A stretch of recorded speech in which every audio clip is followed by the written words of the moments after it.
En el 92 comenzaremos con el aumento en la oposición.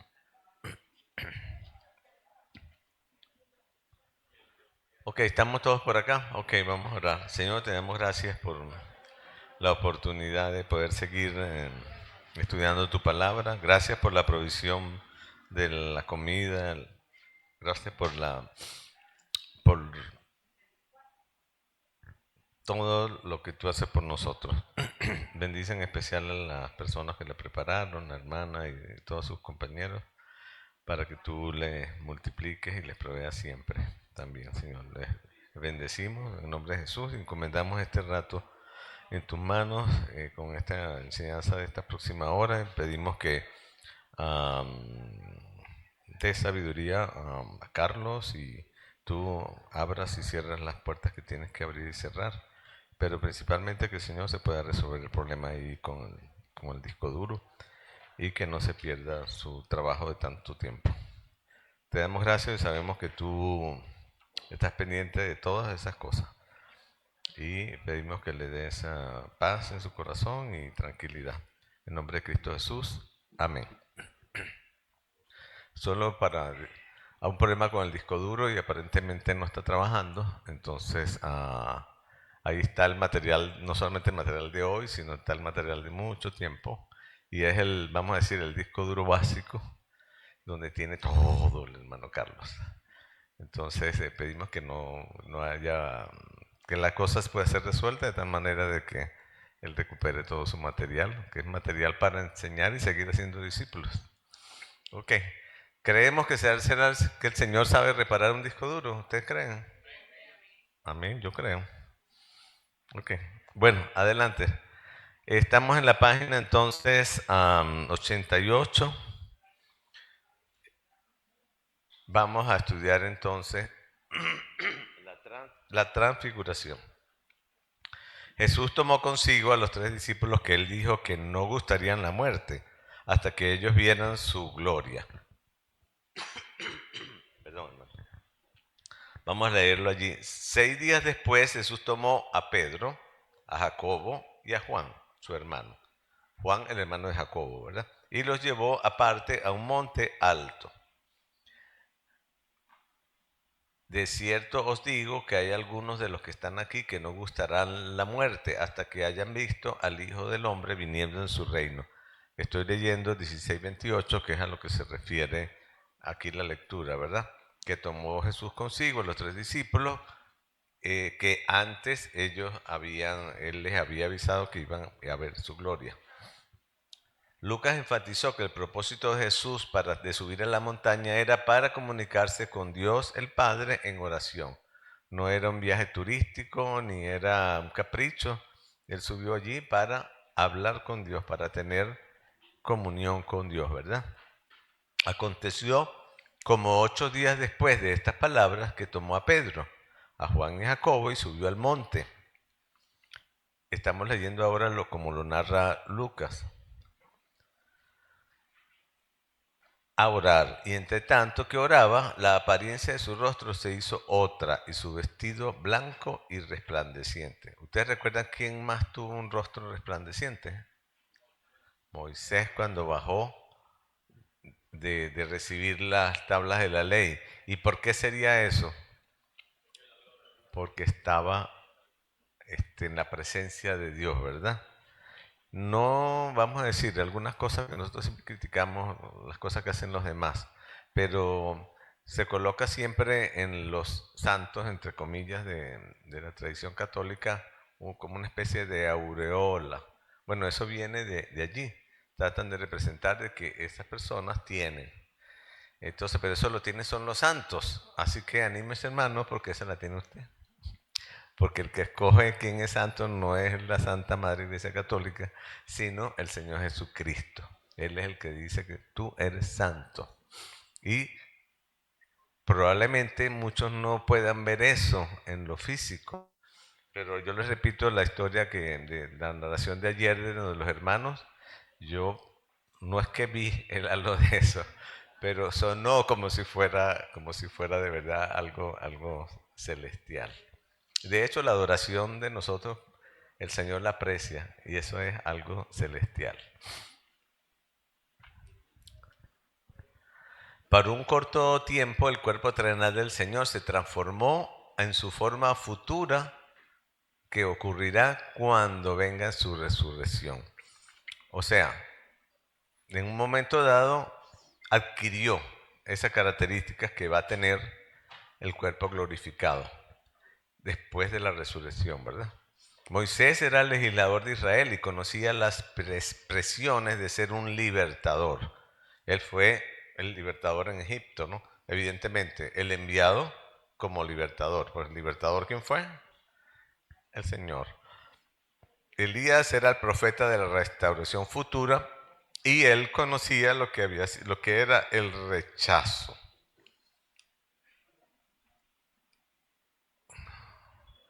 En Lucas 9, 30, 31 lo dice así: he aquí dos varones que hablaban con él, los cuales eran Moisés y Elías, están identificados, ¿verdad? Quienes aparecieron rodeados de gloria y hablaban de su partida que iba Jesús a cumplir en Jerusalén. Estaban hablando no de cualquier tema, estaban hablando de la muerte de Jesús que se venía, ¿verdad? Con estos dos personajes, Moisés, Elías, estaba el Señor y estaban los tres apóstoles, para ponernos en el contexto, ¿verdad? La impulsividad de Pedro provocó una respuesta incoherente, o sea, que respondiera algo que no era conveniente, ¿verdad? Pedro y los que estaban con él estaban rendidos de sueño, mas permaneciendo despiertos vieron la gloria de Jesús y la de los dos varones que estaban con él, que repito, eran Moisés y Elías. Y sucedió que apartándose ellos de él, Pedro dijo a Jesús: Maestro, bueno es para nosotros que estemos aquí y hagamos tres enramadas, una para ti, una para Moisés y una para Elías, no sabiendo lo que decía. ¿Por qué? Porque esa era una situación espiritual, ¿verdad? Yo, ¿cómo les digo? Yo aprendí a amar a Pedro como persona al hacer el currículo del Edén al Calvario, donde pude ver el carácter de Pedro, la forma de ser de Pedro, que se parece mucho a como somos nosotros, especialmente los que somos líderes. Arrebatamos, ¿verdad? Vamos y corremos las cosas, no esperamos que nadie nos diga nada, sino que nosotros salimos de primero, ¿no? Impulsivos. Pero luego de que ya el Señor se va y Él entiende todas estas cosas, se convierte en un hombre muy sabio, un hombre paciente, un hombre inteligente, un hombre no impulsivo, pues para ser más claro. No es lo que mostró aquí ahorita, pero Pedro sigue mirando la parte carnal. Le acaba de decir el Señor que estaba siendo influenciado por Satanás cuando les quería impedir que Jesús fuera sacrificado, que muriera, que sufriera, que pasara por todo eso. Le dijo que estaba mirando carnalmente. Bueno, aquí seguía Pedrito pensando carnalmente. Pero así como Pedro fue cambiado, nosotros también seremos cambiados. Y somos cambiados, ¿verdad? Por el poder del Espíritu Santo. El Padre, hablando desde el cielo, interrumpió la conversación de Pedro.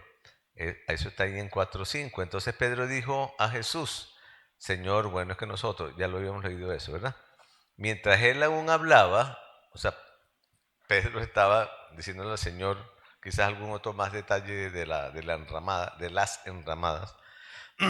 Mientras él aún hablaba, una nube de luz los cubrió. Y aquí una voz desde la nube que decía: Este es mi Hijo amado en quien tengo complacencia. ¿Dónde más escuchamos eso? En el bautismo de Jesús, ¿verdad? Pero aquí agregó esto, aquí el Padre: a él oíd. ¿Quieren saber algo? Óiganlo. ¿Queremos saber nosotros algo? Oigámosle a Jesús, oigamos su palabra.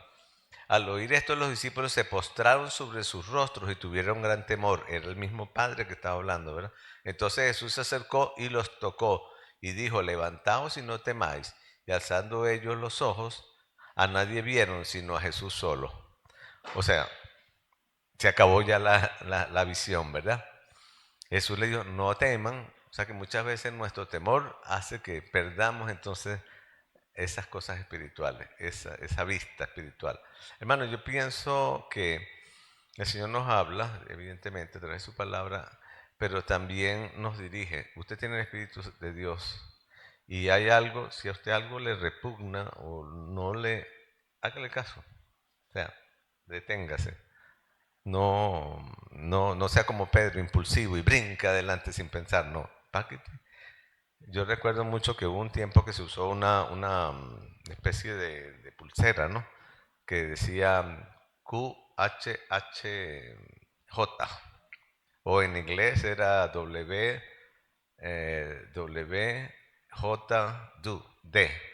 What would Jesus do? O ¿qué hubiera hecho Jesús? Yo las hice y se las di a toda la iglesia allá en Puerto Ordaz. Y sería muy bueno que nosotros siempre pensemos, en caso de duda, o en el caso de algo que no tengamos claros, ¿qué hubiera hecho Jesús? Y eso nos va a ayudar verdaderamente a entender y no a ser impulsivos y a hacer cosas que dejen mal el nombre de Cristo, ¿verdad? La voz del Padre aterrorizó a los discípulos, pero las palabras de Jesús, ¿qué hizo? Los tranquilizó. Eso es lo que hace Jesús con nosotros, ¿verdad?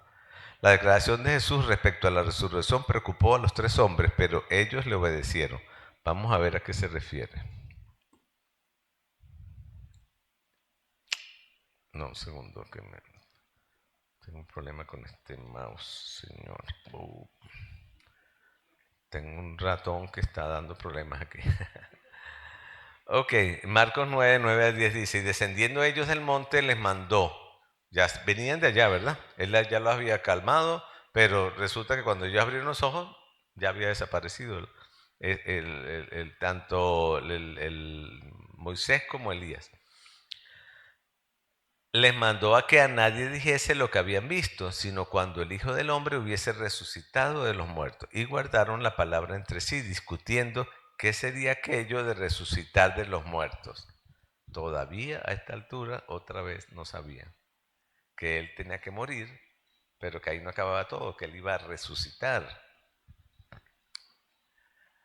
El Señor les mandó a que callaran y no le dijeran a nadie, y ellos en este caso también sí obedecieron. ¿Por qué pasó la transfiguración o cuál es el objetivo? ¿Qué es lo que se quiso mostrar allí? Contextualmente en Juan 6 el Mesías acaba de enseñar la verdad, resultando en su rechazo por parte de la gente. Acaba de mostrar, tú eres el Cristo, el Hijo del Dios viviente, ¿verdad? Pedro reconoció a Jesús como el Mesías, pero Jesús advirtió a sus discípulos a que no le dijeran a nadie. Mientras tanto, el Señor comenzaba a instruirlos en cuanto a su muerte, sepultura y resurrección. Ahora venía una etapa del discipulado que les iba a explicar qué era lo que iba a hacer y cómo iba a pasar. Sin embargo, eso ya ellos debían conocerlo y ya Jesús se los había anunciado antes. Las instrucciones difíciles de Jesús provocaron la reacción de Pedro y sus discípulos, quienes empezaron a preguntarse si habían perdido el derecho al reino. Bueno, porque no os hemos dado a conocer el poder y la venida de nuestro Señor Jesucristo siguiendo fábulas artificiosas. Estamos leyendo segunda de Pedro. Ok, perdón, me adelanté. Vamos a leer la parte de primero, disculpe. La transfiguración fue para el beneficio de los discípulos, porque después de la resurrección iban a declarar todo lo que vieron y enseñarían que el reino vendría en el tiempo perfecto de Dios. Evidentemente que no fue, aunque fue directamente para estos discípulos, también es para nosotros, para entender. Nosotros también al estudiar y al leer esto, entendemos que ya Jesús estaba preparando y que estos dos personajes históricos eh, vinieron y estaban con Jesús allí. Eran los que no sufrieron muerte, no fueron traspuestos. Son personajes bien especiales y estaban allí con el Señor Jesús. Al examinar la declaración del Señor acerca de la resurrección, los discípulos se preguntaron acerca de la venida de Elías. Entonces sus discípulos se preguntaron diciendo, ¿por qué pues dicen los escribas que es necesario que Elías venga primero? Entonces ahora vamos a hablar de Juan el Bautista, ¿verdad? Los discípulos sabían algo sobre el esquema profético, habían escuchado, pero lo que entendían no se alineaba con su comprensión actual, o sea, con lo que estaban viendo. Ya va, viene el Señor, va a morir, va a resucitar, pero ¿y Elías dónde está? Si decía que tenía que venir Elías, explícanos, ¿no? Ellos sabían 4 hechos. Que ellos habían visto a Elías en el monte de la transfiguración. En ese tiempo no habían fotos, hermanos. ¿Cómo supieron ellos que era Elías? Yo, de verdad que no lo puedo explicar, pero yo estoy seguro que el Señor se los declaró. No es que hubo dudas, bueno, ¿y quién será ese señor? Y está vistiendo raro, ¿no? Porque te vestía como vestían hace...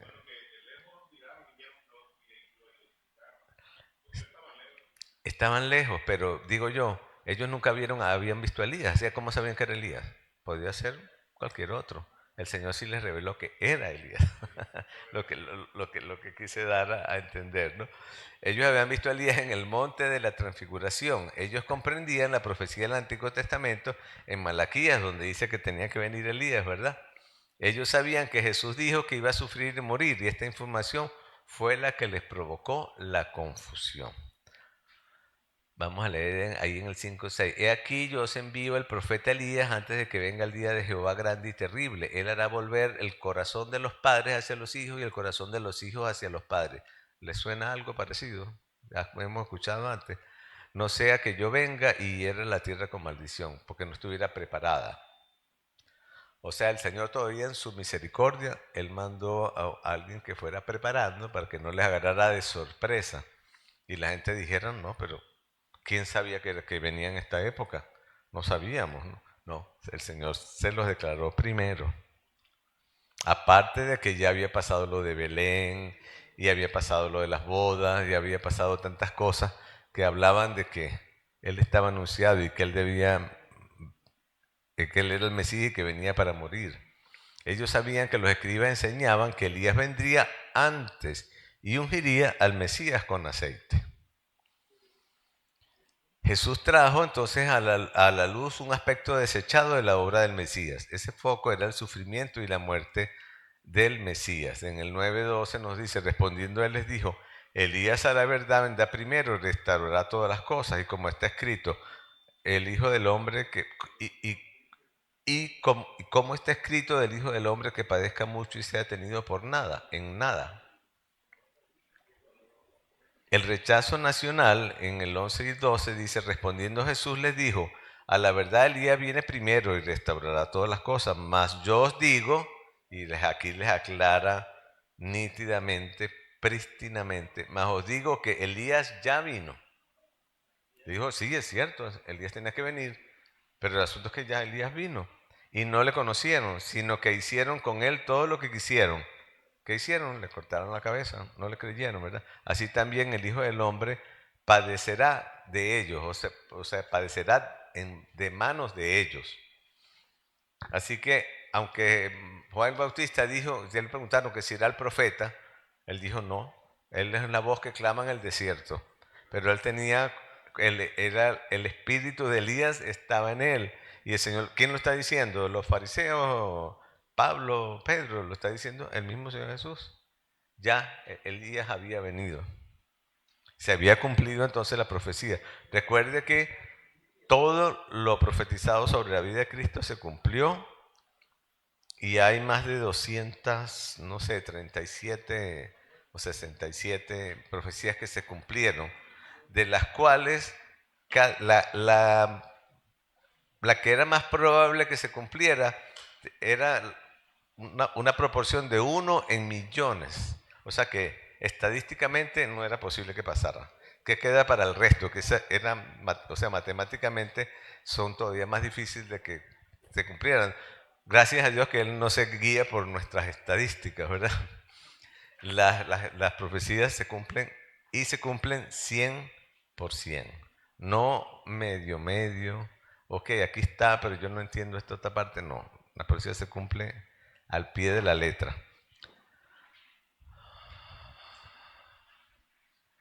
La implicación tras la declaración del Señor era que si Israel hubiera aceptado las palabras de Juan, el Bautista, y de Jesús, entonces Juan hubiera sido el cumplimiento de la profecía con respecto a Elías. ¿Se acuerdan que hablamos de un hecho que podía haber sido bien?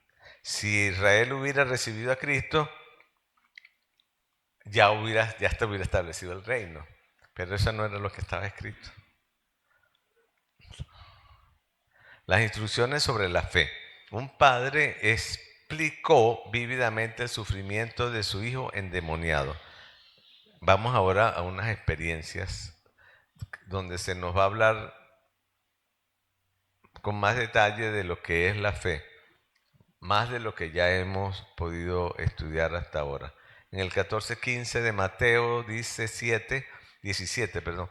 Cuando llegaron al gentío, vino a él un hombre que se arrodilló delante de él diciendo, le seguían las masas, ¿verdad? Señor, ten misericordia de mi hijo, que es lunático y padece muchísimo, porque muchas veces cae en el fuego y muchas veces en el agua. Y lo he traído a tus discípulos, ¿y qué pasaba? Pero no lo han podido sanar. Ajá. Él estaba endemoniado, este niño, ¿verdad? El padre estaba decepcionado debido a que los discípulos no pudieron echar fuera el demonio. Y Jesús alerta que este tipo de cosas vienen. Entonces así, estuvimos hablando del ayuno.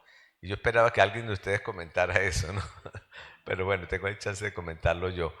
Esta es otra causa de ayuno, muy específico para practicar este tipo de actos como sacar un demonio, como ser instrumento de Dios para eso, según el don que tenga la persona, tiene que venir, ese sí tiene que venir con oración y ayuno. O sea, no es que, mira, aquí está un endemoniado, bueno, ya voy para allá. No, no creo que sea así. Aquí dice que viene de orar mucho, de ayunar, quiere decir negarse, cubrir las necesidades materiales, y ya estuvimos estudiando algo acerca de lo que hace biológicamente el ayuno, ¿verdad? Y toda nuestro cuerpo, ser, mente, cerebro está concentrado. Eso hace el ayuno. Y en ese caso se necesita para esas cosas. No es para todos, no es don de todos, pero existe y está también disponible a las personas que el Señor se las ha dado. Yo no he echado ningún demonio, pero el hermano Carlos nos decía que él tuvo algún par de oportunidades donde el Señor le permitió estar allí, ¿no? Ojalá que tengamos la oportunidad de que Él nos cuente. El padre estaba decepcionado por eso, porque no habían podido botar al demonio, sacarlo. El Señor reprendió a esta generación de judíos por no confiar en Él. Los discípulos necesitaban aprender a vivir por la fe antes de que Él los dejara. Y sabía que los iba a dejar, ¿verdad? Pero también sabemos que Él iba a dejar el Espíritu Santo. Respondiendo Jesús dijo, oh generación incrédula y perversa, fíjese que puso un adjetivo fuerte, ¿verdad? Incrédulo, ok, está bien, pero llamó que eso era ser perverso. O sea, sí, estaban totalmente fuera de foco, ¿no? ¿No? ¿Hasta cuándo he de estar con vosotros? ¿Hasta cuánto os he de soportar? Ya era como, bueno, miren, me tienen hasta la coronilla. Pero el Señor en su misericordia hizo y lo sanó y todo, pero para mostrarle que Él era el que tenía poder para hacer eso. Y reprendió Jesús al demonio, el cual salió del muchacho y este quedó sano. En la semana siguiente, en un mes, no, quedó sano inmediatamente. Jesús proveyó más evidencia milagrosa para mostrar que Él era, de hecho, quien decía ser, quien dijo Pedro que era, el Mesías. Reprendió Jesús al demonio y salió. Los discípulos no entendieron las consecuencias futuras de su falta de fe, la cual se había manifestado en su incapacidad de expulsar al demonio. Era importante que ellos se dieran cuenta de eso y vinieran a preguntarle a Jesús, ¿se dan cuenta de algo allí? Parece que ellos no le habían contado a Jesús, ¿no? La mujer sí les dijo, mira, te lo llevé allá donde tus discípulos no pudieron hacer nada, no pasó nada. ¿Qué pasó? Viniendo entonces los discípulos de Jesús aparte dijeron, ¿por qué nosotros no pudimos echarlo? En este caso, ahora que ya estaba como, que ya estaban delatados, entonces ahora sí vinieron a preguntar, Señor, ¿por qué fue que nosotros no pudimos? ¿No? Jesús le dijo, por vuestra poca fe. Porque de cierto os digo que si tuviera fe como un grano de mostaza, y ya vimos el grano de mostaza, ¿verdad? Diréis a este monte, pásate de aquí allá, y se pasará, y nada os será imposible. De nuevo está estos términos absolutos, ¿verdad? Nada será imposible. No creo que ninguno de nosotros ahorita hayamos movido una montaña, pero sabe que no solamente hay montañas de estas físicas, ¿no? Hay montañas espirituales. Y yo estoy seguro que muchos de ustedes han movido en fe parte de esas montañas espirituales. Al testificar a sus hijos, a sus enemigos, a las personas que se oponen. Y ustedes han podido ver, y esas son montañas, hermano. No sigamos como Pedro, mirando nada más las cosas naturales, ¿no? Estás refiriéndose a otras cosas. Sin embargo, también puede ser una montaña en físico. El Señor paró los rayos, las tormentas y todo, y no fue que fue provisional y fueron esperando que pasara el tiempo, sino cuando Él levantó la voz, calmó el mar, inmediatamente se detuvo la ola, el viento, los truenos, todo eso. Y dice el Señor que nada os será imposible. ¿Lo creemos? Jesús señaló que Dios necesita solo una mínima cantidad de fe para actuar en nuestro lugar. Hermano, una bomba atómica inclusive, ella se detona por un mecanismo de presión. El mecanismo de presión no es el que tiene la potencia. La potencia está en la bomba, ¿verdad? Pero se necesita un switch, algo que accione. Cuando usted entra en su casa de noche, está todo oscuro, usted no está iluminando la casa, ¿verdad? No es usted. ¿De dónde viene la potencia? Del sistema eléctrico por allá, las turbinas, cualquier sistema, las celdas fotovoltaicas ahora. Usted lo que hace es accionar el botoncito. Y ese botoncito es la fe. Si yo quiero apagar esto, le hundo aquí el botón y se apaga. Pero si lo quiero prender, le doy aquí también y se prende. ¿Qué hice yo? Yo tengo electricidad estática aquí en mi dedo que hace que esto actúe. No, yo simplemente libero el poder con mi fe. Tratando de hacer una similitud, algo que todos comprendamos, ¿verdad? Jesús señaló que Dios necesita solo una mínima cantidad de fe. O sea, imagínense que tuviéramos la fe, como un coco. Estoy comparando el coco con la semilla de... Ay, ay, ay. Pero no sería para nuestra gloria. Pero si lo hacemos para nuestra gloria, eso no va a ocurrir. Porque lo hacemos en la fe en el Dios Todopoderoso. Él es el que lo hace. Yo simplemente libero el poder con la fe. ¡Puc! ¡Cha! Viene el poder de Dios. Los discípulos tuvieron que aprender a vivir por la fe porque Jesús no siempre estaría con ellos. Y les dijo, este género con nada puede salir sino con oración y ayuno. Y se refería al sacar demonios, ¿verdad? Marcos señaló que como creyentes expresamos nuestro grano de mostaza de fe mediante la oración ferviente. O sea, cuando hablamos con Dios, oramos, le creemos, y entonces si ya usted recibió, porque usted cree que recibió, entonces ¿qué hace? Agradece, más nada.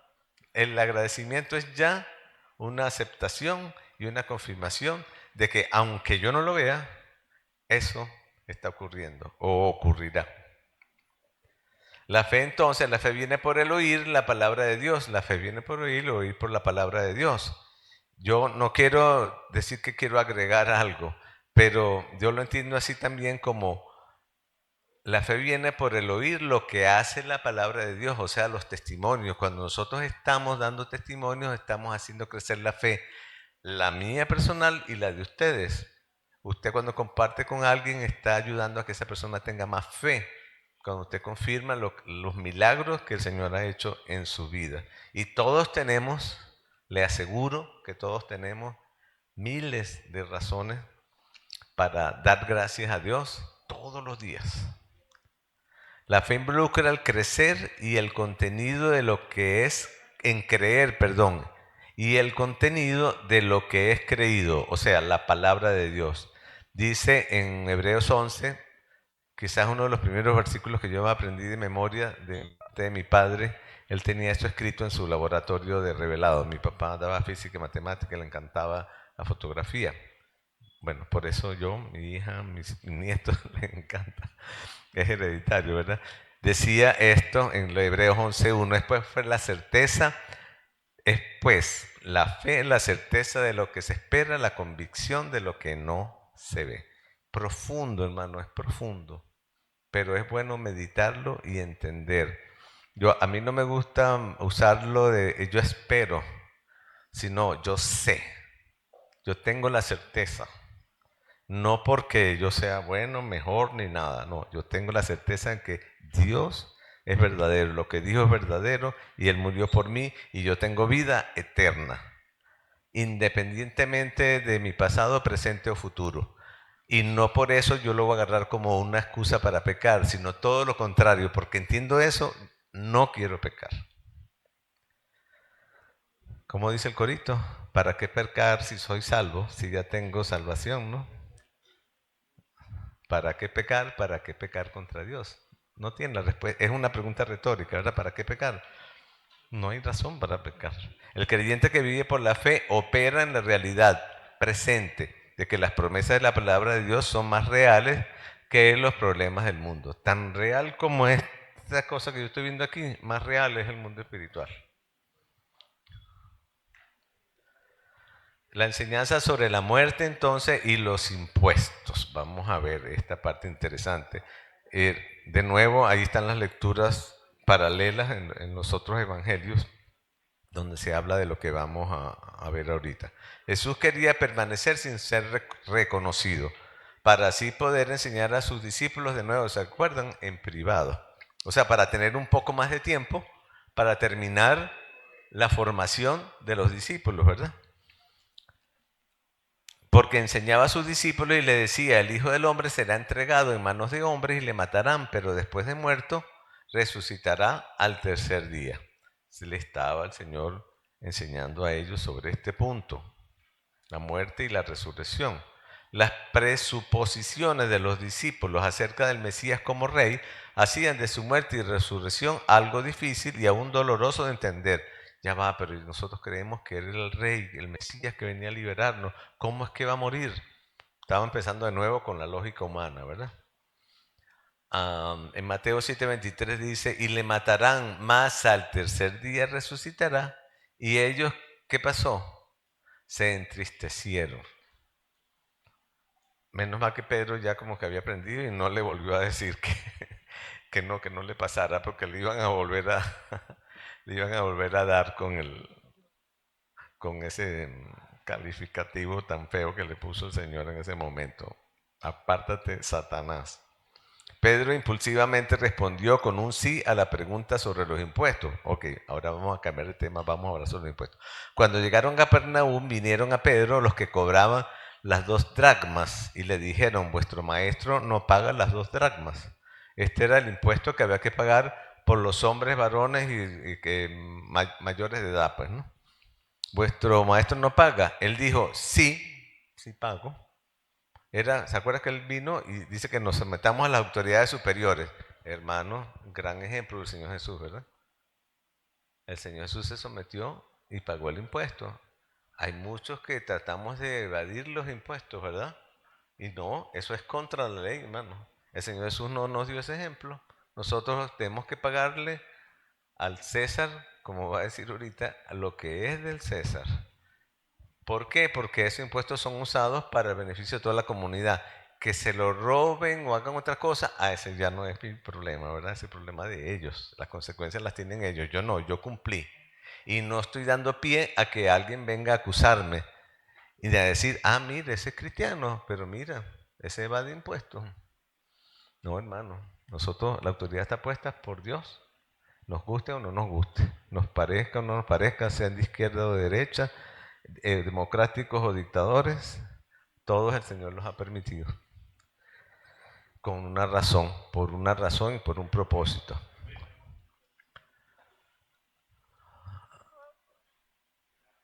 Ok, cuando llegaron a Capernaum vinieron a Pedro y les cobraron las 2 dracmas. Él dijo sí, y al entrar en casa Jesús les habló primero diciendo, ¿qué te parece, Simón?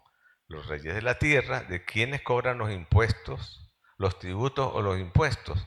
¿De sus hijos o de los extraños? Interesante. El Señor usó esta situación como un momento de enseñanza para explicar de nuevo hechos sobre su mesianismo, o sea, sobre su función como Mesías. Y al entrar en casa, Jesús le va primero diciendo, ok, ya lo acabamos de leer, ¿verdad? Cristo hizo un reclamo sutil a la deidad diciendo que todo el mundo paga el impuesto del templo, excepto el Hijo de Dios. El recolector de impuestos no se cobra impuestos a sí mismo, ¿verdad? Eh, al propio no se le cobra impuesto, al extraño es al que se le cobra impuesto, ¿verdad? A los hijos no. Dios el Hijo estaba exento del impuesto del templo y todos aquellos que están en el Hijo quedarían exentos también. Ok, entonces aquí aparentemente no se estaba refiriendo al impuesto del emperador, sino al impuesto, un impuesto que tenían en la sinagoga, ¿verdad? Después de haber enseñado la verdad necesaria, Jesús pagó el impuesto para evitar que se convirtiera en una distracción. Sin embargo, para no ofenderles, ve al mar y echa el anzuelo, y el primer pez que saques, tómalo, y al abrirle la boca hallarás un estatero. Tómalo y dáselo por mí y por ti. O sea que ese estatero equivalía a 4 dracmas, ¿verdad? 2 por él y 2 por Pedro. Y ellos, porque ellos eran las personas mayores y era a cierta edad, ahorita no recuerdo específicamente cuál es, pero no todos pagaban ese impuesto. Ahora fíjense, la casualidad. El Señor habla con casualidades. Que fuera al mar, que se metiera a pescar y que el primer pez que agarrara le abriera y ahí iban a estar. Dígame si eso no es maravilloso, ¿verdad? ¿Será que podemos confiar en un Dios que hace eso? Amén. Pero la parte que viene es una de las que a mí más me gusta. Esta discusión sobre quién había de ser el mayor en el reino, no, perdón, ya va. Sí.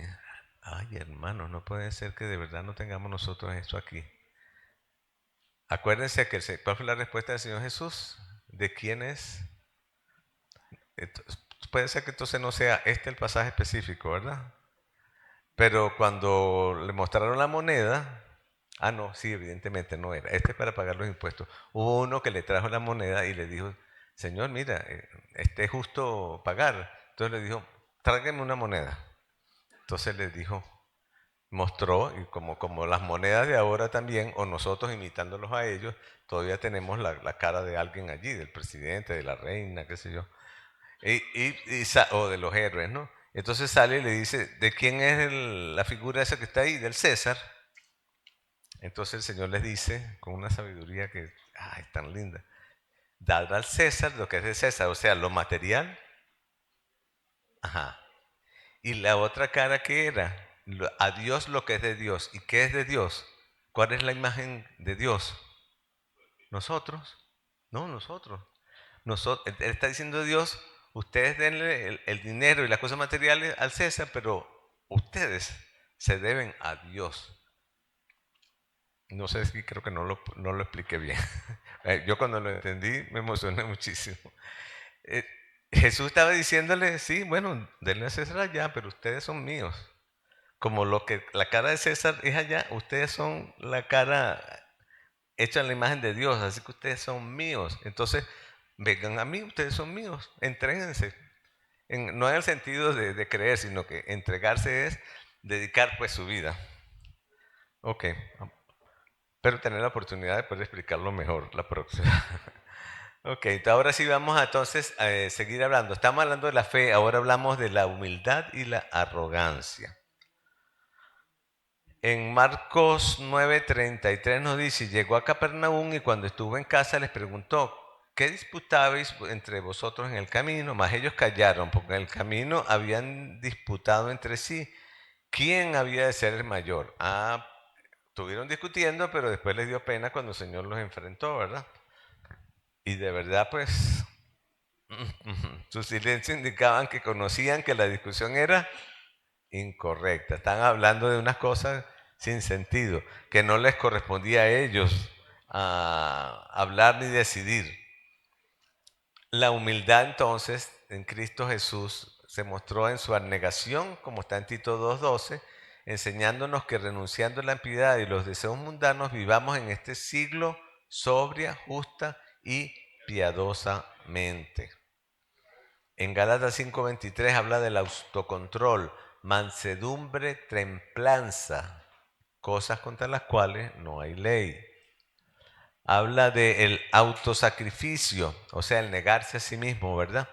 En primera de Juan 3:16, en esto hemos conocido el amor en que Él puso su vida por nosotros. También nosotros debemos poner nuestras vidas por los hermanos. ¿Qué hace una persona que pone la vida por otra? Está valorando la vida del otro por encima de la suya. Y eso es lo que el Señor hizo por nosotros, ¿verdad? Él no escatimó el ser igual a Dios, sino que Él se ofreció en sacrificio por nosotros. Dice que alguno puede ser que ose morir por el bueno, ¿verdad? Pero que Dios muestra su amor para con nosotros en que siendo aún pecadores, en siendo aún enemigos de Dios, Cristo murió por nosotros. Todavía no puede tomar la foto porque falta. La estabilidad en Colosenses 2:5, porque aún estoy seguro, aunque estoy ausente en el cuerpo, no obstante en espíritu estoy con vosotros, gozándome y mirando vuestro buen orden y la firmeza de vuestra fe en Cristo. Permanencia, paciencia. Y eso de que subió, ¿qué es? Sino que también había descendido primero a las partes más bajas de la tierra. Cada cosa en su momento y cada cosa en su lugar. Poco a poco nos enseñó el Señor. Valentía. Así que vivimos como confiados siempre y sabiendo que en tanto que estamos en el cuerpo, estamos ausentes del Señor. Cuando estamos concentrados y buscamos las cosas del cuerpo y de la carne, evidentemente cuando dice aquí cuerpo no está refiriéndose nada a esto nada más, no se está refiriendo a nuestra humanidad. Y la sabiduría. Cuando viene la soberbia, viene también la deshonra. Eso, perdón, es en Proverbios 11:2. ¿Sí? Más con los humildes está la sabiduría. Cuando usted ve a alguien así muy arrogante, esos que creen que se la comen toda, que son supermanes y todo. No, hermano, eso no está. Ahí no está la sabiduría. Cuando usted ve a una persona calmada, tranquila, que escucha, habla lento, habla poco, no estoy echándome yo mismo la cosa, ¿no? Porque ahorita me toca hablar porque tengo que enseñarles, pero otro tiempo tengo también tiempo de callar, ¿no? El temor de Jehová es enseñanza de sabiduría y la honra procede, allí a la honra precede la humildad. O sea, para usted recibir honra primero tiene que pasar por la humildad.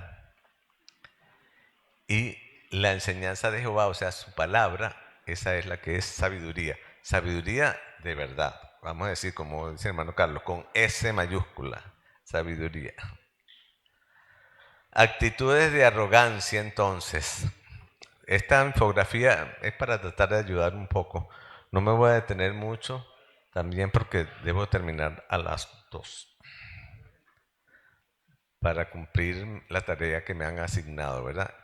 La actitud de arrogancia, una de las partes que podemos nombrar es la autojustificación. O sea, buscamos una excusa y nos justificamos ante todo.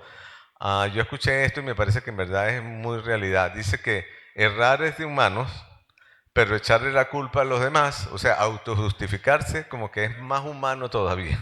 Buscamos eso, lo hacemos, hermano, lo hacemos hasta casi sin pensarlo, ¿verdad?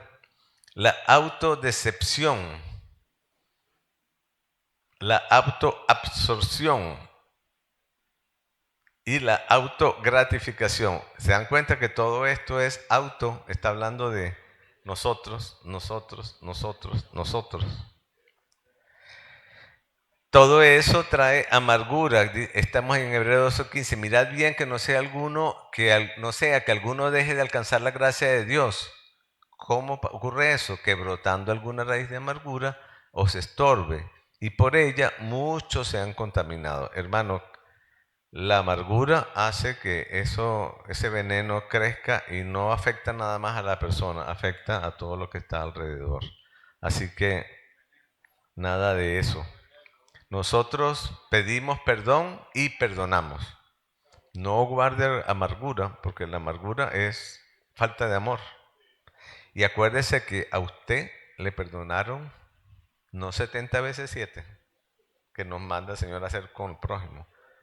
Millones de veces, hermanos, que hemos pecado nosotros y los que estamos más viejitos, pues tenemos unos milloncitos más. Así que tenemos que ser más humildes todavía.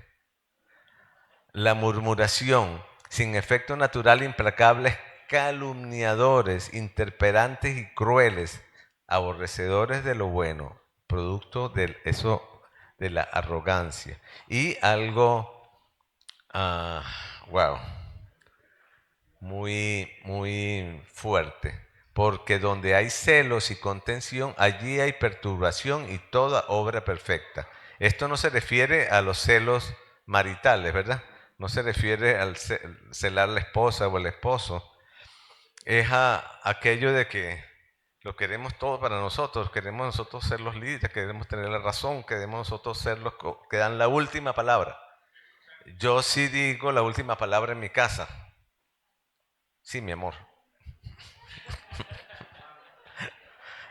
Dios resiste a los soberbios y da gracia a los humildes. En Santiago 4:6.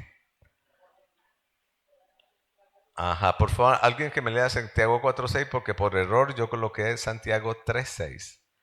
3:16. Santiago 4:6, ¿qué dice? Alguien con su Biblia ahí rapidito para no dejarle esto aquí mocho. ¿Ah?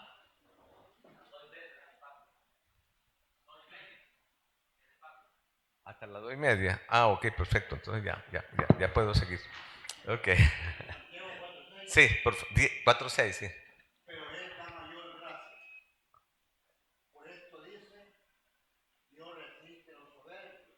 Y da gracia a los humildes. Ok, muy bien.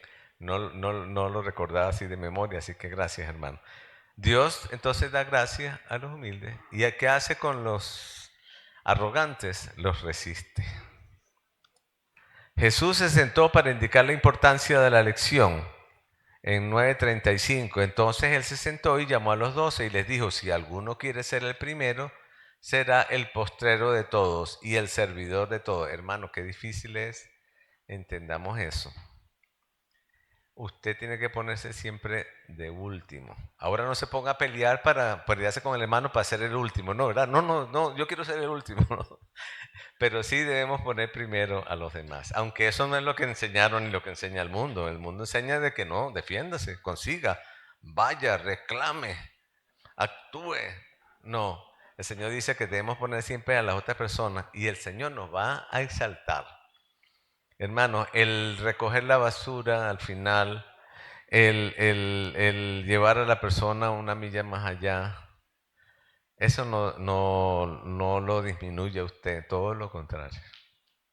Eso habla de su humildad y que el Señor está reinando en su vida. Y no se ponga a pelear por ser el último, ¿no? Trate de ser el último, pero si hay un hermano que quiere ser el último, bueno, déjele ser el último entonces. Ok, la lección práctica de un niño en Marcos 9:36 dice, ilustró la humildad del simplemente creer. Vamos a leerlo.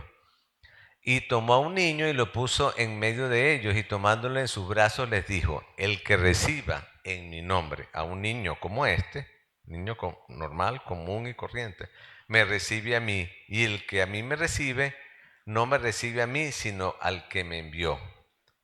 Entiéndase. No está diciendo Cristo que no lo recibe a él, sino que también lo recibe a él y recibe al Padre. ¿Por qué? Porque él y el Padre uno son.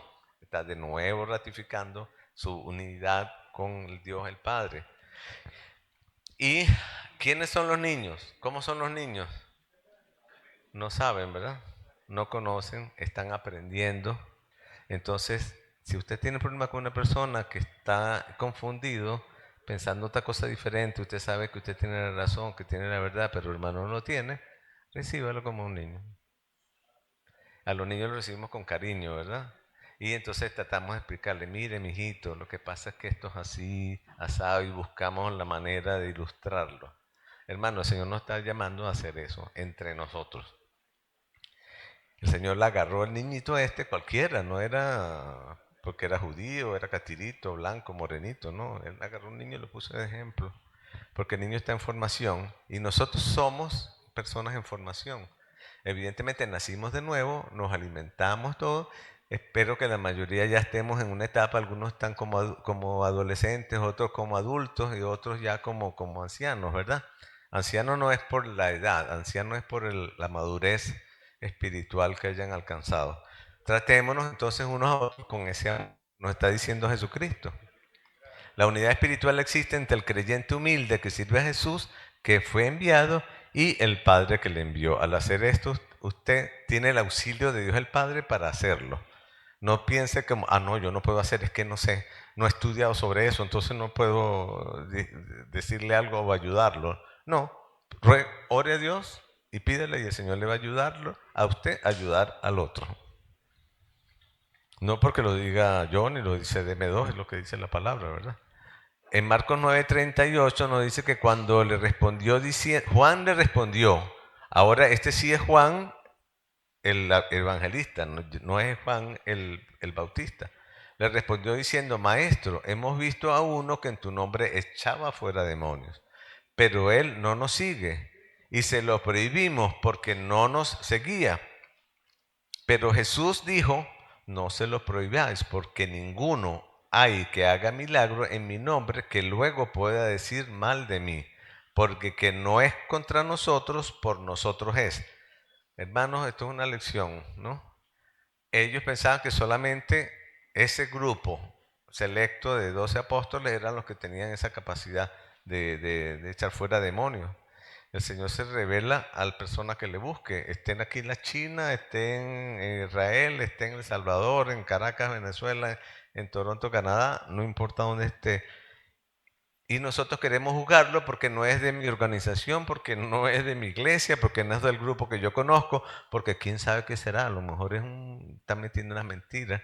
No, dice que el que no es contra nosotros, el que no se está oponiendo ni está hablando contra Jesucristo, está con Jesucristo.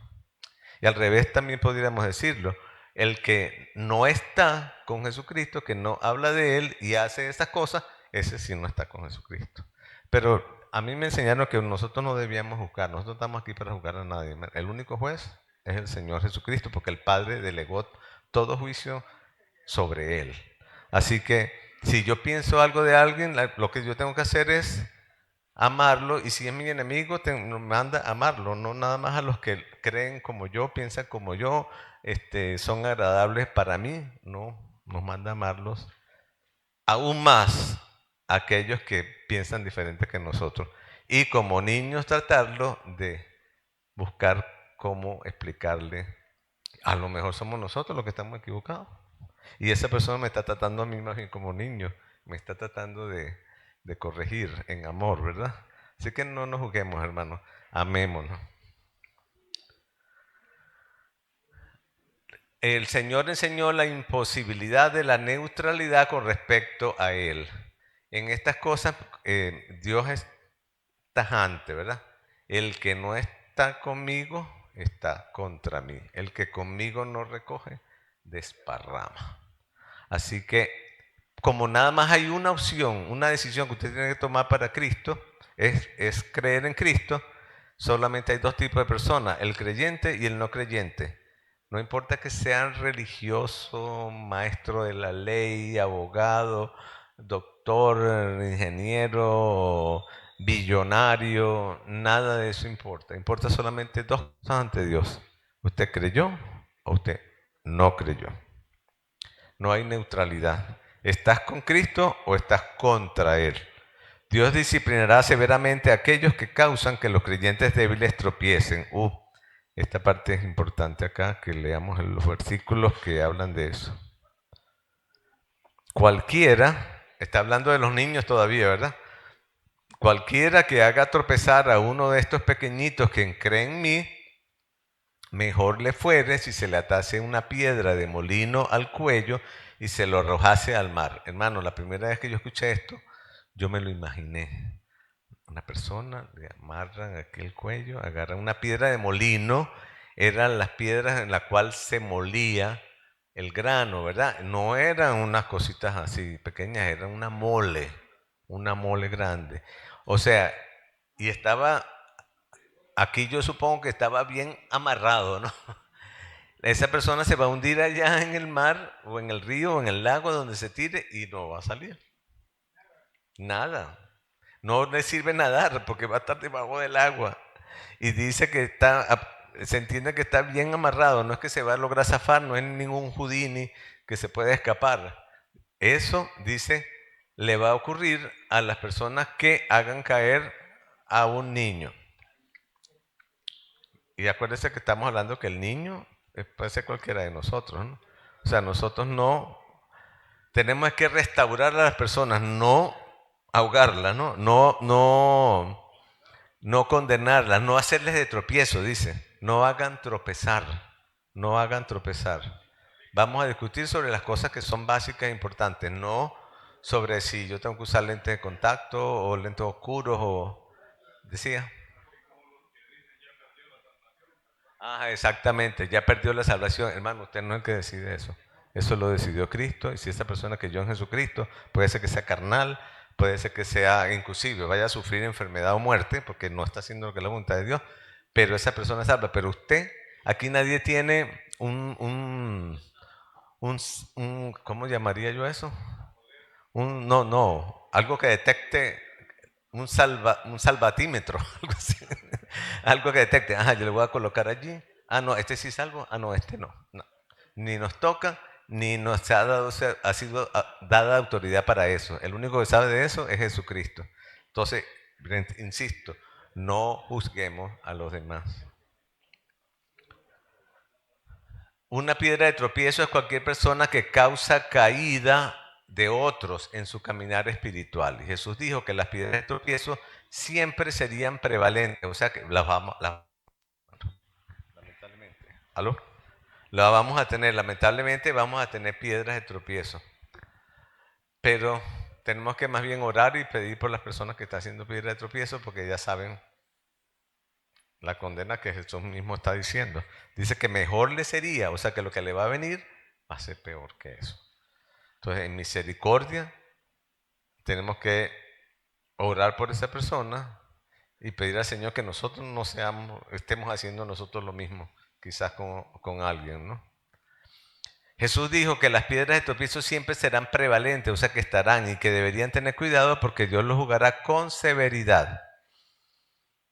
Y en Romanos 1:32 lo remata diciendo, quienes habiendo entendido el juicio de Dios, que los que practican tales cosas son dignos de muerte, o sea que los que saben que es malo, no solo las hacen, sino que también se complacen con los que las practican, promocionan, promueven. Ahorita está vamos a decir, en el tapete lo de este señor Epstein, ¿no? Allá en los Estados Unidos, el delincuente sexual que preparaba a niñas y todo y involucró a mucha gente de muy alto nivel, ¿verdad? Bueno, Dios juzga estas cosas de verdad con mucho, mucho, mucho, mucho rigor. Quitar la mano enfatiza las... Vamos a leer ese versículo donde dice 8. Por tanto, bueno, esta sección también es difícil de entender.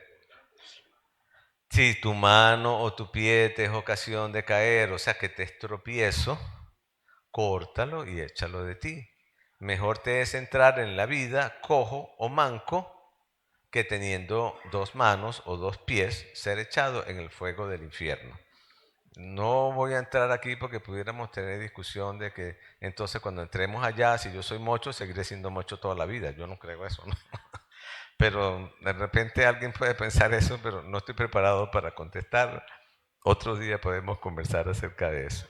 Lo que te quiere decir es que también habla ahora más tarde del ojo, ¿verdad? Si el ojo te es ocasión, no es que te lo vas a quitar, ahí dice que lo quites en el sentido figurado, pero es que en vez de mirar para allá, te volteas a mirar para el otro lado. En vez de escuchar, cuando empiezas a escuchar algo que no es, te tapas tus oídos o simplemente te vas de donde estás. Simplemente, ¿verdad? Entonces, eliminar eso. El pie, sigue hablando con lo mismo, enfatiza el ir a hacer algo. Y la eliminación del pie enfatiza, o sea, la figura que se está usando es para significar la importancia de no desviar a nadie, o sea, de no empujar a nadie. Déjenme volver un momentico aquí. Ok, y lo de la mano, dicen aquí los hermanos, que se refiere a eliminar cualquier actividad, porque con las manos hacemos, ¿verdad? Entonces es hacer cosas malas, hacer pecado con las manos, está queriendo decir que nuestras acciones deben ser santas y no pecaminosas. Ok, el ojo se refiere a desear cosas lujuriosas. Y esto se extiende tanto a damas como a caballeros, ¿verdad? Porque generalmente siempre tendemos a pegarle a los varones con eso. Si tu ojo te es ocasión de caer, sácalo y échalo de ti. Alguien pudiera decir acá, pero si me saco este ojo, pero lo estoy viendo con el otro. O sea, que no está queriendo decir que se saque el ojo, sino que deje de mirar. Absténgase, cambie para el otro lado, váyase para el otro lado, con un solo ojo en la vida, que teniendo 2 ojos ser echado al infierno. Repito, no quiere decir que entonces van a haber tuertos allá en el cielo, ¿verdad? Con el cuerpo de Cristo, pero tuertos, no creo. La imagen exagerada de remover la mano, el pie y el ojo muestra la importancia que Cristo pone en no ser tropiezo ni para ti mismo, ni para nadie más, ni para los otros. El uso de la mano, el pie y el ojo demuestra que la tentación y el tropiezo vienen en diferentes formas e impacta a los individuos de diferentes maneras. Algunos hermanos somos visuales, yo soy muy visual. Entonces, para mí, si yo pudiera tener una tentación, seguramente vendrá visualmente. Hay otras personas que son muy auditivas, no importa lo que ven, pero ellos captan. Mi esposa es súper auditiva. Y por eso es que somos complementos, ¿verdad? La mayoría de las veces ella tiene la razón. Yo miro generalmente quizás muy por afuera, ¿no? Pero ella está mirando, no, Oscar, esa persona, no sé. Atención, no digas nada, cuidado, sé precausivo. Ah, yo espero, verá que nunca me falte porque...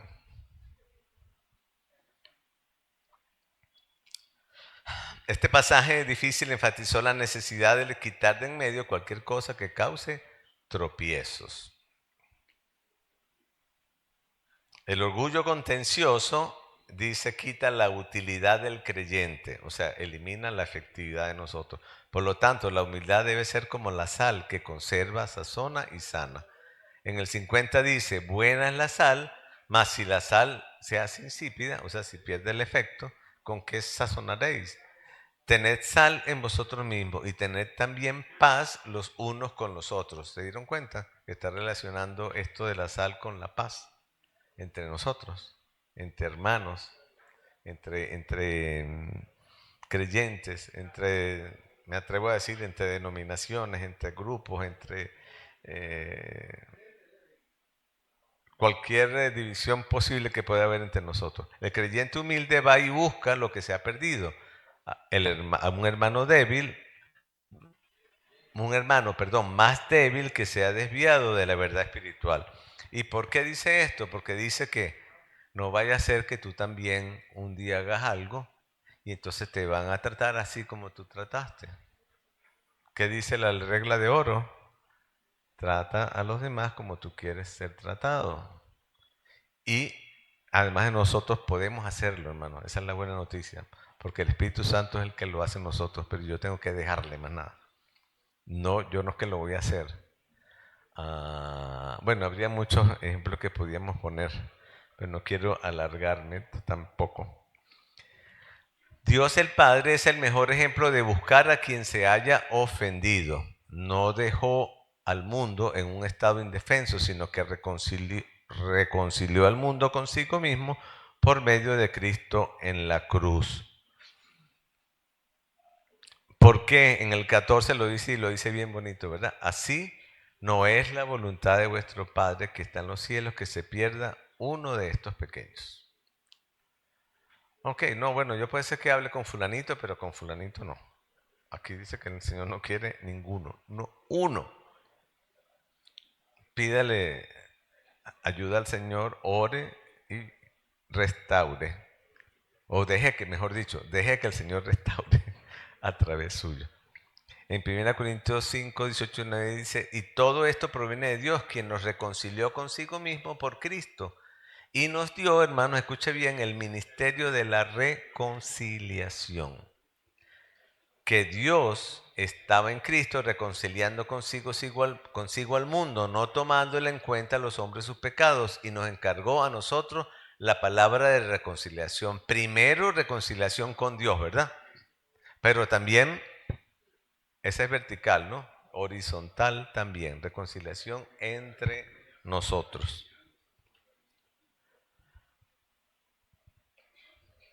Ok, aquí tenemos el pecado, tenemos al Padre, el Hijo y el Espíritu Santo, voy a leer aquí 5:19, nada más. Ustedes lo tienen, tomen la foto para que ustedes luego vean los versículos y puedan... Ay, no veo esto.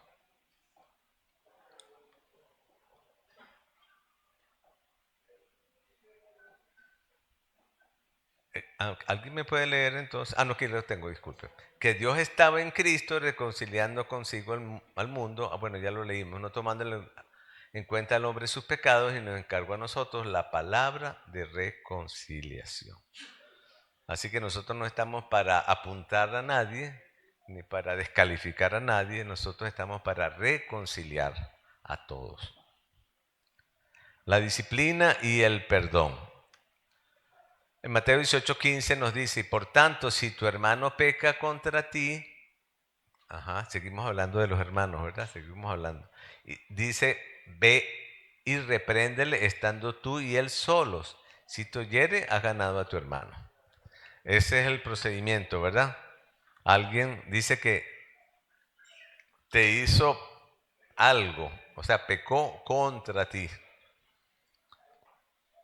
Atención, no es que yo voy a ir a, mira, vale, tú, canalla, traidor. No, así no va a reconciliar a nadie.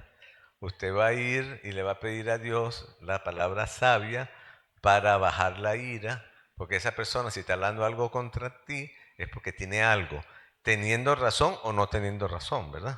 Entonces hay que ir con sabiduría a pedir. Dice que el procedimiento es que vayas tú primero y trates dice, reprenderle, y estando tú y él solo, y si te oyere, si la persona te atiende y entiende, entonces hemos ganado a nuestro hermano, ¿verdad? Jesús introdujo este principio general de cómo tratar con un creyente y lo aplicó a nosotros, a la iglesia. Si la confrontación privada inicial no produce un cambio, el siguiente paso es tomar 2 testigos para una segunda confrontación. ¿Verdad que ya estudiamos lo de los testigos, verdad? El Señor presentó los 2 testigos. ¿Cómo lo dice ahí en el 19:15? Por tanto, si tu hermano pega contra ti, ok, no, la segunda parte. Mas si no te oyere, toma aún contigo a uno o dos, para que en boca de dos o tres testigos conste toda palabra. Esto va para evitar la confrontación persona a persona, ¿verdad? Si ya vemos que no es una persona, entonces vamos con alguien que sea testigo de que estamos tratando de reconciliar por las buenas, ¿no? Haciendo las cosas según lo como el Señor nos lo manda. No se tomará en cuenta a un solo testigo contra ninguno en cualquier delito ni en cualquier pecado, en relación con cualquier ofensa cometida solo por el testimonio de dos o tres testigos. Esto lo dice en Deuteronomio 19:15. Solo por testimonio de dos o tres testigos se mantendrá la acusación. O sea que hay por lo menos dos, perdón, dos. Si hay tres, vamos a decir mejor.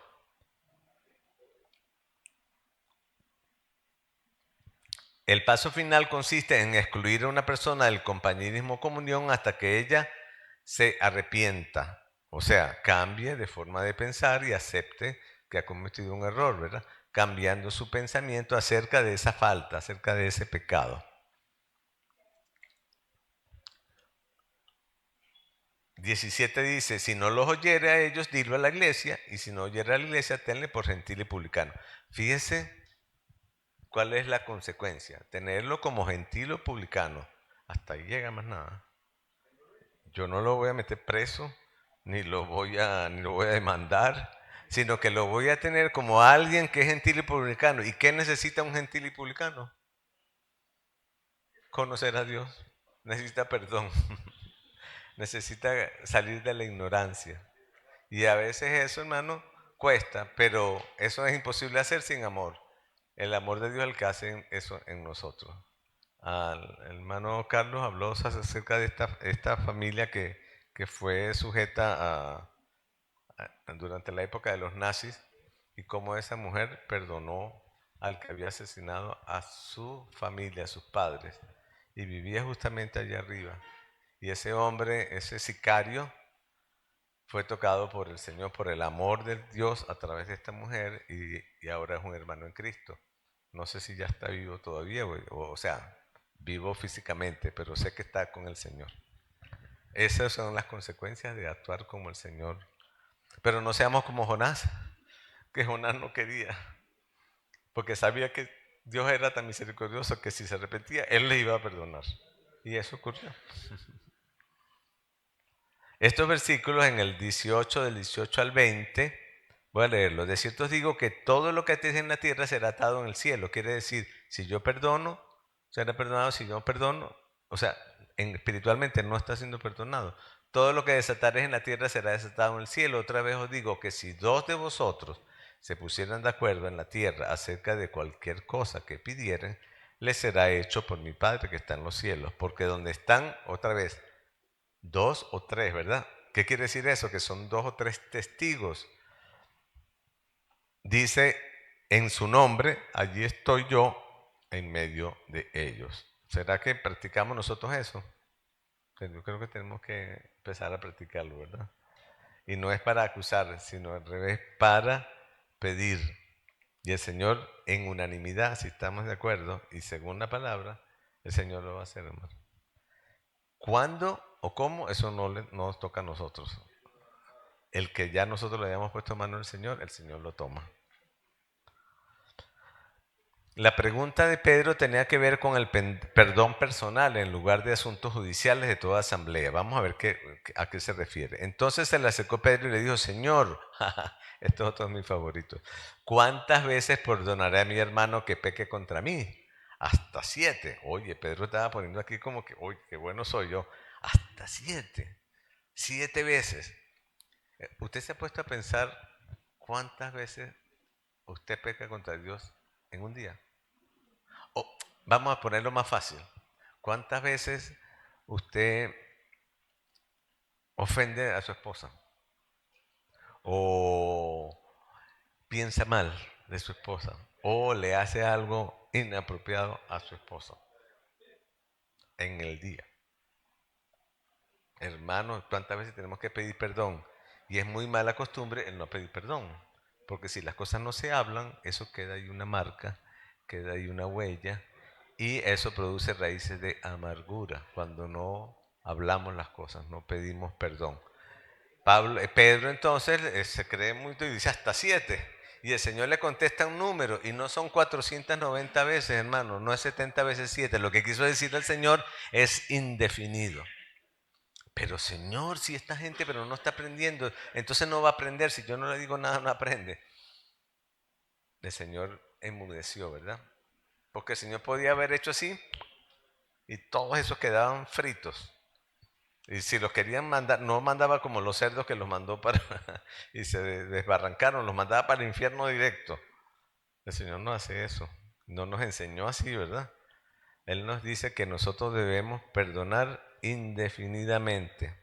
Solo la humilde dependencia en Dios puede producir este nivel de perdón. No se ponga a practicar ni tampoco a llevar la cuenta, porque se va a dar cuenta de que necesita usted más perdón que la persona que usted le está diciendo que le perdone. No mire la pajita que está en el ojo del hermano, mírese la viga, miremosnos la viga que tenemos en el nuestro. Y vamos a esto, mire, calladito. Esta parábola sobre el reino, vamos a ver entonces ahora esta que habla del 23 al 35. Perdón, se me fue.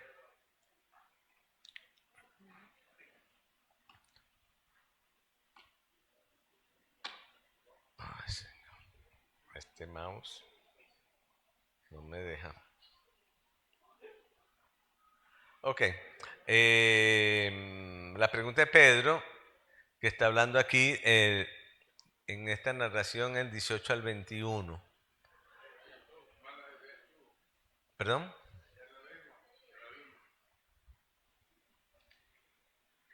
Eh, ¿Ahí? Ok. Sí, correcto. Pero yo quería leer el 23 al 35, pero por alguna razón este mouse ya apareció por aquí ya. Ok. 23 al 35 es largo, pero se refiere, sí, se refiere al rey. Dice, el reino de los cielos se mata un rey que quiso hacer cuentas con sus siervos y comenzando a hacer cuenta, ahora sí, ya lo puedo resumir. Esta persona tenía una gran deuda. Voy a traducirlo así como en lenguaje moderno. Debía millones a este otro señor. Y él le rogó y le rogó y le rogó. Y el Señor fue movido, este Señor fue movido a misericordia y le perdonó la deuda de millones. Ahora este hombre va y se consigue con alguien que le debe $100. Y le agarra y le golpea y todo para que le pague los $100.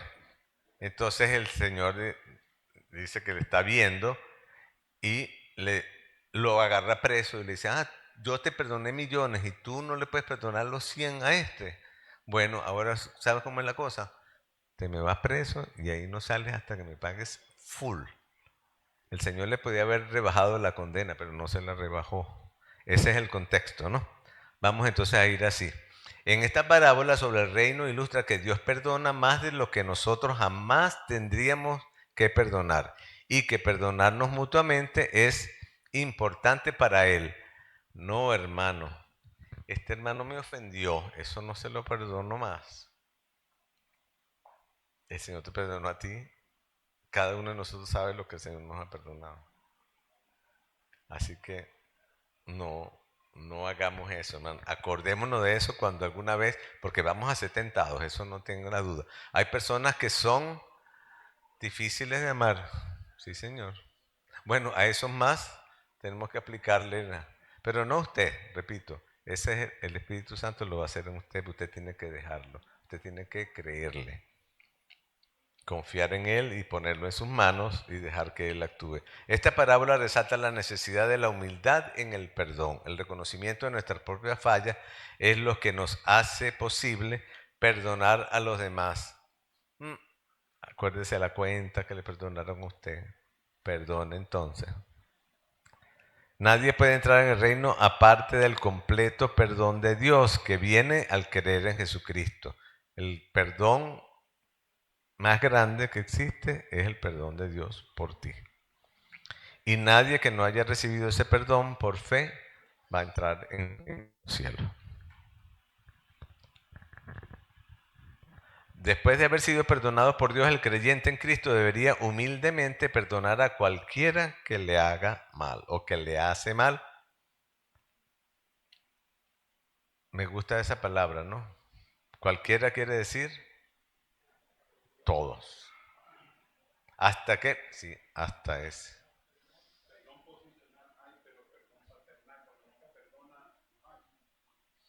Sí, pero la palabra nos dice que todo y a todos. No os venguéis vosotros mismos, la venganza la tiene el Señor. Y sabe que nosotros más bien en vez de buscar la venganza o la revancha, lo que tenemos es que pedir misericordia, porque esa persona no sabe lo que está haciendo. Y si sabe lo que está haciendo, no sabe las consecuencias, o se le olvidó o no ha leído esa parte de la piedra del molino, ¿verdad? 19 y 20 dice, vino un escriba y le dijo, maestro, te seguiré a donde quiera que vayas. Jesús le dijo, las zorras tienen guaridas y las aves del cielo nidos, mas el Hijo del Hombre no tiene dónde recostar su cabeza. Y otro de sus discípulos le dijo, Señor, permite que vaya primero y entierre a mi padre. Y Jesús le dijo, sígueme, deja que los muertos entierren a sus muertos. Vamos a ver cómo entendemos esto. El Señor respondió a la declaración del escriba, la primera parte que leímos, sobre que quería ir con él, con una afirmación de que el discipulado tiene sus costos. Seguir a Cristo tiene sus costos, ¿verdad? Pero son dulces de pagar, hermano. Usted no lo va a hacer en usted lo va a hacer en Cristo. El segundo hombre estaba dispuesto a seguir a Jesús, pero solo después de la muerte de su padre. Hermano, yo estoy seguro que ese hombre de verdad no quería seguir a Cristo. Buscó una excusa, ¿verdad? Buscó una excusa. Y nosotros somos especialistas, ¿no?, en buscar excusas. Parece fuerte la declaración de Jesús, deja que los muertos entierren a su muerte. Es como si le está diciendo, bueno, ese ya está perdido, está muerto, déjalo, vente tú a seguirme. No es eso no es, si lo interpretamos así, no estamos interpretando el amor de Dios, ¿verdad? El amor de Dios no es así. Lo que quiere decir es que, vente conmigo. Eso allá se encargarán de él. Alguien saldrá a cuidarlo. Es más, yo diría que Jesús lo pensaría como, no te preocupes que yo me encargo. Vente tú conmigo que yo le voy a mandar provisión. Esta es mi interpretación, ¿no? La respuesta del Señor reflejó el hecho de que el ser su discípulo exige un compromiso. Entonces también dijo otro, te seguiré, Señor, pero déjame que despida, lo estoy repitiendo, de los que están en mi casa. Y les dijo, perdón, este es otro nuevo, porque el otro fuera que enterrara a sus padres, ¿verdad? Este le dijo que yo, ya va un momentico que voy a despedirme. Me hizo acordar de las películas esas del cine, en la televisión, que entonces la persona lo vienen a buscar y dice, sí, ya vengo. Y fue lo que está yendo a escaparse por la ventana, ¿verdad? Yo veo aquí como que este no quería nada. Deja que me despida primero. Y Jesús le dijo, ninguno que poniendo su mano en el arado mire hacia atrás es apto para el reino de Dios. Eso también suena, pareciera como obras, ¿no? No sé, pero no es, sino que si nosotros ya estamos muertos para el pecado y para el mundo, entonces nosotros ya no tenemos que ponernos a mirar para allá. ¿Qué le pasó a una persona que miró para atrás?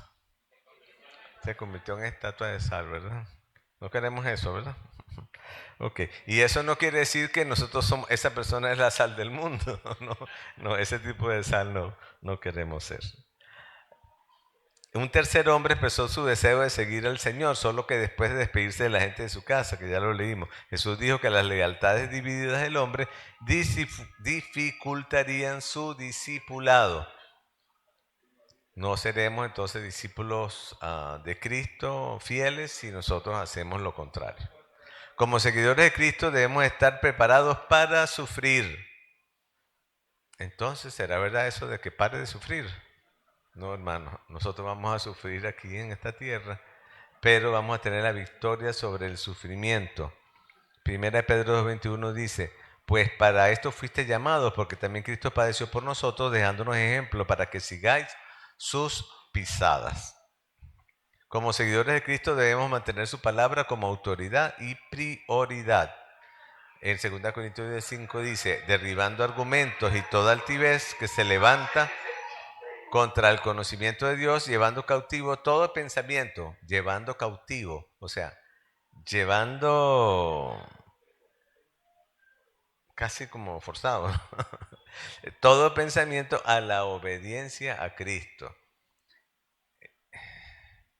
Yo lo quiero entender más como, sí, no someterse, ¿verdad?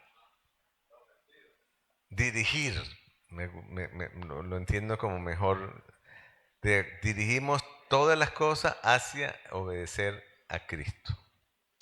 Como seguidores de Cristo debemos mantenernos enfocados en Él. Y estamos estudiando en la iglesia de Toronto el ser arraigados en Cristo, o sea que nuestra fuente de energía, todo sea Jesucristo. Y, y eso se logra cuando yo pongo mis raíces en Cristo. Las raíces es donde yo me alimento, ¿verdad? Yo me voy a alimentar desde la palabra de Dios, de la comunión con Cristo, para entonces ser fortificado. Y hasta aquí esta enseñanza, el hermano no ha llegado. Vamos a descansar 5 minutos y regresamos para continuar.